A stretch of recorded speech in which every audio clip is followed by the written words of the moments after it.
அஸ்ஸலாமு அலைக்கும். இன்றைக்கி ஒரு சிம்பிள் ரெசிபி பார்க்கலாமா? ஒன்றும் இல்லை, மிளகு ரசமும் சிக்கன் கிரேவி தான் செஞ்சேன்.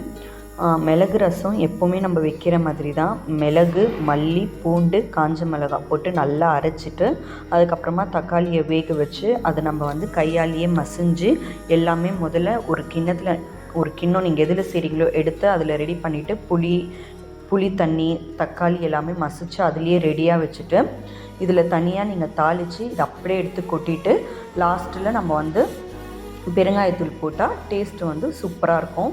எப்போவுமே சிக்கனை பொறுத்த வரைக்கும் நான் வாங்கினா பெப்பர் சிக்கன் தான் செய்வேன். சரி, இன்றைக்கி கொஞ்சம் டிஃப்ரெண்ட்டாக செய்யலாம் அப்படின்னு சொல்லி சிக்கன் கிரேவி மாதிரி, சில்லி சிக்கன் கிரேவி மாதிரி செஞ்சேன். முதல்ல சிக்கன் வேக வைக்கிறதுக்கு இஞ்சி பூண்டு பேஸ்ட், மஞ்சள் தூள், உப்பு போட்டு வேக வச்சுட்டேன். அதுக்கப்புறமா வெங்காயம், தக்காளி, மல்லி, மிளகு, 2 காஞ்ச மிளகா போட்டு அது நல்லா ஃபைன் பேஸ்ட்டாக அரைச்சிட்டு இந்த சிக்கன் வெந்ததுக்கப்புறமா எண்ணெய் ஊற்றி நம்ம அரைச்சி வச்ச இந்த பேஸ்ட்டையும் அது கூட சேர்த்து 1/2 டம்ளர் தண்ணி சேர்த்துட்டு அது நல்லா சுண்ணதுக்கப்புறமா ஆஃப் பண்ணால் உங்களுக்கு சூப்பரான சிக்கன் கிரேவி ரெடி ஆகிடும்.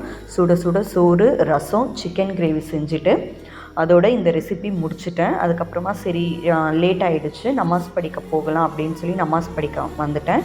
இந்த வீடியோ உங்களுக்கு பிடிச்சிருக்குன்னு நினைக்கிறேன். நெக்ஸ்ட் வீடியோவில் சந்திக்கலாம். பாய்.